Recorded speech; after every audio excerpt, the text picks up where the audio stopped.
नमस्कार दोस्तों, आपका इस यूट्यूब चैनल में बहुत-बहुत स्वागत है।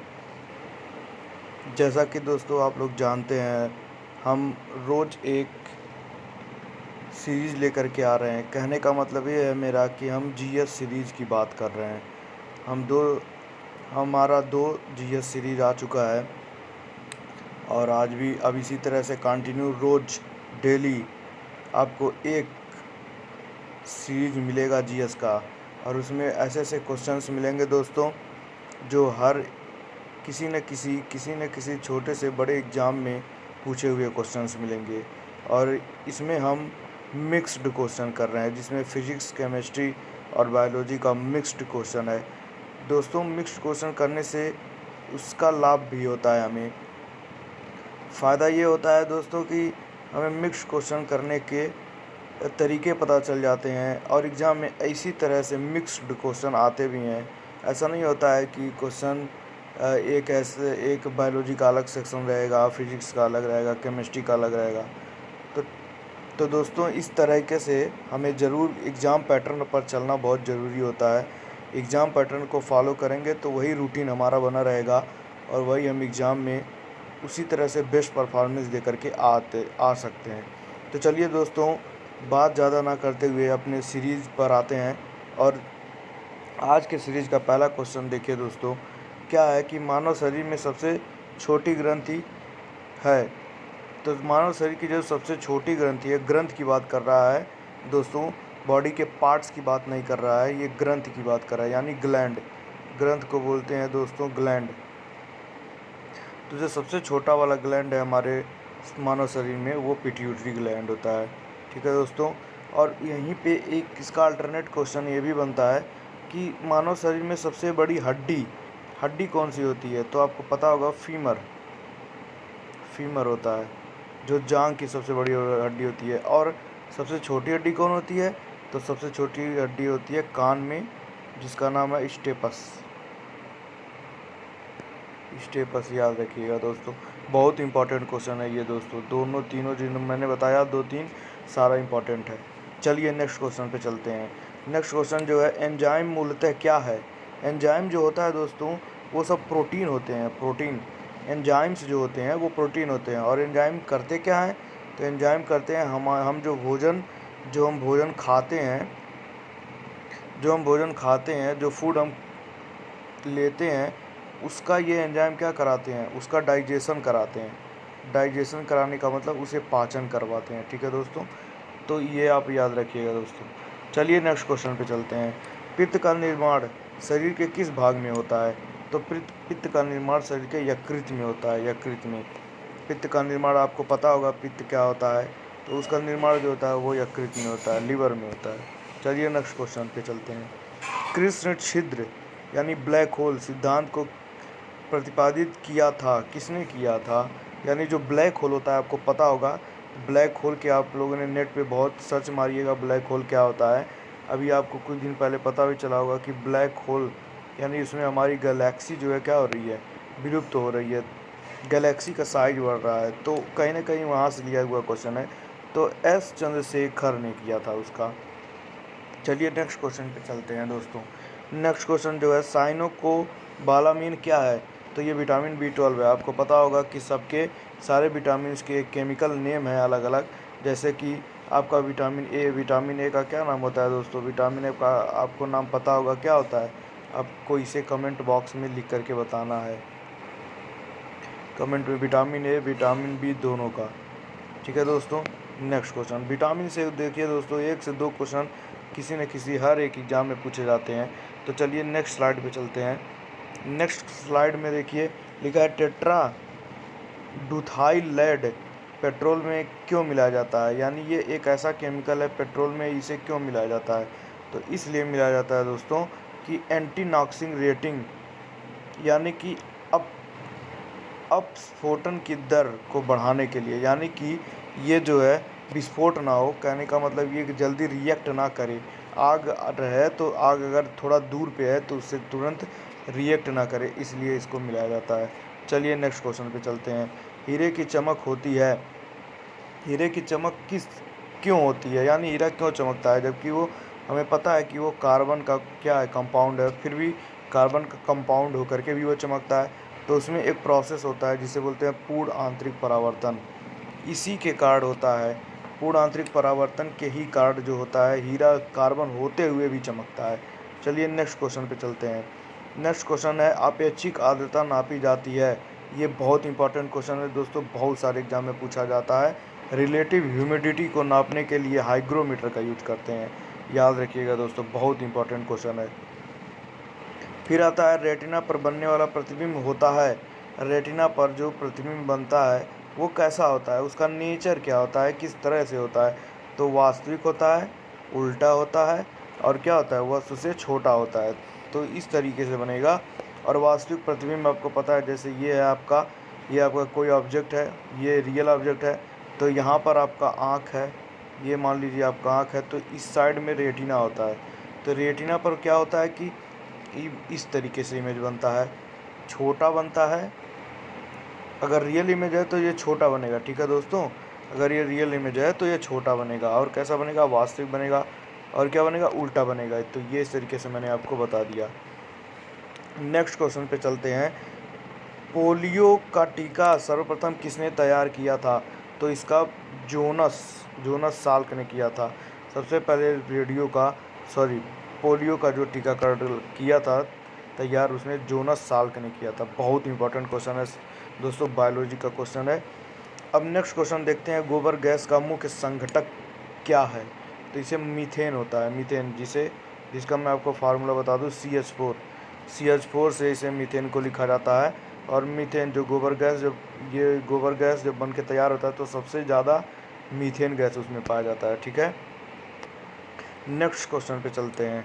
हरे पौधे में प्रकाश संश्लेषण की क्रिया क्या कहलाती है। तो इसे क्वांटोसोम, कल भी ये क्वेश्चन मैंने आपको करवाया था। देखिए क्वेश्चन रिपीट हो रहा है। रिपीट होने का मतलब ये नहीं है कि रिपीट हो रहा है तो इसे भूल जाए, नहीं, रिपीट हो रहा है इसका मतलब ये याद दिलाने के लिए है कि ये क्वेश्चन जो है रिपीट हो रहा है, इससे आपको याद होना चाहिए, ताकि ये क्वेश्चन आते ही आपके दिमाग में तुरंत आ जाए कि इसका आंसर क्या होगा। चलिए नेक्स्ट स्लाइड पे चलते हैं। दिया न्यूटन पर किग्रा किस भौतिक राशि का मात्रक है, यानी न्यूटन प्रति केजी किसका मात्रक है। तो ये त्वरण का मात्रक है, एक्सेलरेशन जिसे बोलते हैं, इंग्लिश में बोलते हैं एक्सेलरेशन। इसे छोटे वाले ए से प्रदर्शित करते हैं, और इसका मात्रक क्या होता है, मीटर पर सेकंड होता है दोस्तों, ठीक है। चलिए अब नेक्स्ट बात करते हैं। ग्वाइटर नामक रोग शरीर में किसकी कमी के कारण होता है। तो कल भी ये क्वेश्चन हुआ था, आयोडीन की कमी। आयोडीन की कमी से क्या होता है, घेंघा होता है ना दोस्तों, उसी को कहते हैं ग्वाइटर, घेंघा इंग्लिश में उसे ग्वाइटर बोलते हैं, ठीक है। चलिए दोस्तों नेक्स्ट क्वेश्चन से।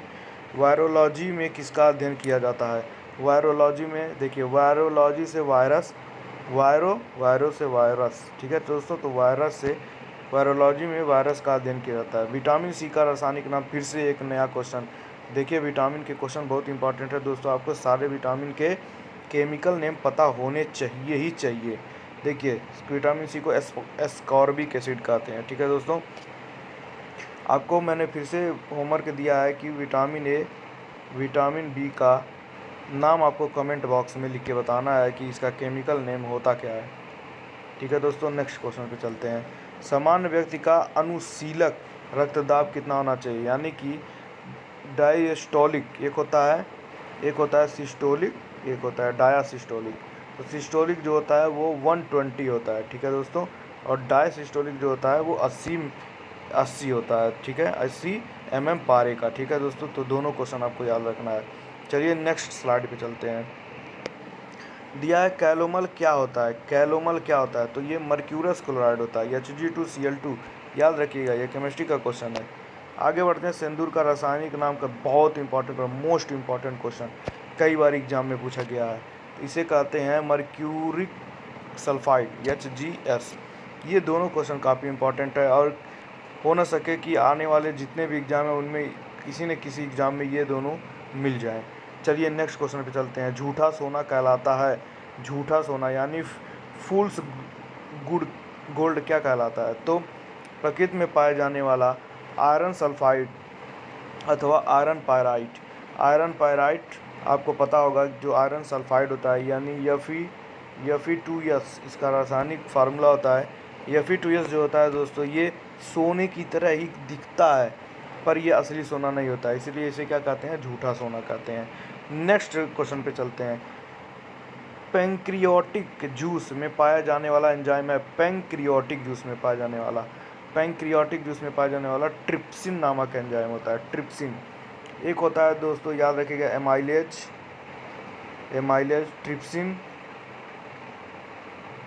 ये सब याद रखिएगा दोस्तों, ये बहुत इंपॉर्टेंट एंजाइम्स हैं, ये पाचन क्रिया में बहुत हेल्प करते हैं और ये आपको याद होना चाहिए। आंतों, इंटेस्टाइन में प्रोटीन को अमीनो अम्ल में अपघटित करने वाला उत्प्रेरक होता है। देखिए पेप्सिन आ गया ना नाम, पेप्सिन एंजाइम, पेप्सिन होता है। जो पेप्सिन होता है ये क्या करता है, ये प्रोटीन को अमीनो एसिड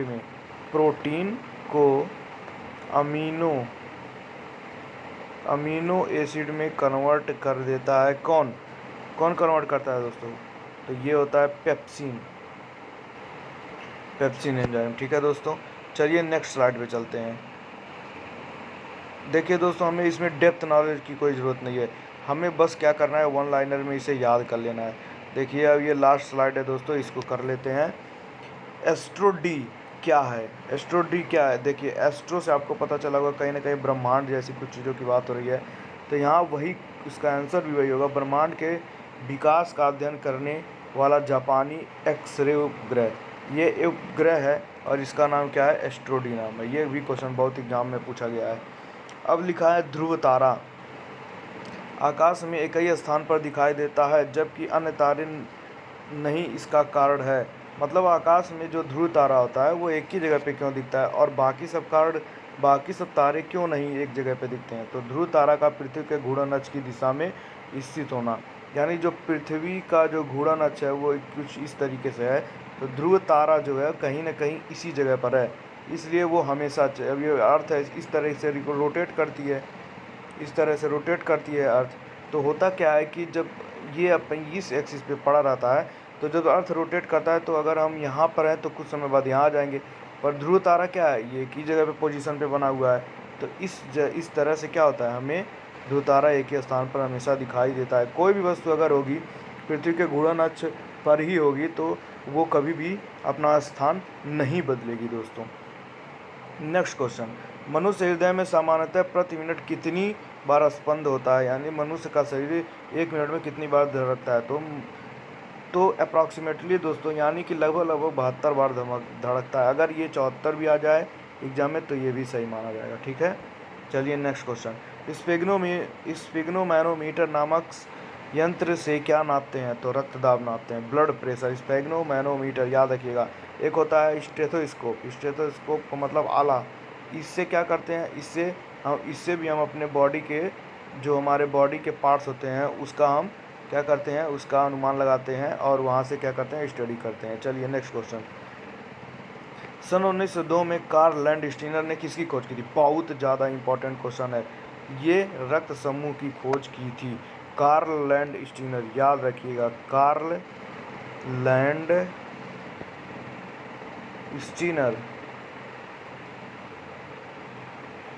ये आपको याद रखना है, इसने रक्त समूह की खोज की थी। तो आज आपको कहीं ना कहीं 2 से 3 साइंटिस्टों का नाम या 4-5 साइंटिस्टों का नाम आपको पता चला है, इसे आप याद रखिएगा। और ये जो जितने भी मैं क्वेश्चन करवाता हूँ दोस्तों, ये बहुत इंपॉर्टेंट क्वेश्चन है और ये बहुत सारे एग्जाम्स में पूछा जाता है, तो इसे आपको क्या करना है, बार बार रिवाइज करना है, वीडियो को बार बार देखना है, या नहीं तो इसे कॉपी में नोट कर लीजिए और आप क्या करिए, कॉपी में नोट करके इसे बार बार रिवीजन मारते रहिए। ये बहुत सारे आने वाले एग्जामों में यहाँ से क्वेश्चन ज़रूर आएगा दोस्तों, मैं ये नहीं कह रहा हूँ कि यही क्वेश्चन आएगा, पर यहाँ से ज़रूर क्वेश्चन मिल जाएंगे दोस्तों आपको। ठीक है दोस्तों, सारे क्वेश्चन नहीं, कुछ तो ज़रूर मिलेंगे, क्योंकि ये सब वहीं से क्वेश्चन उठाया गया है जहाँ से एग्ज़ाम में जितने ये सब क्वेश्चन पूछे गए हैं वहीं से क्वेश्चन उठाया गया है।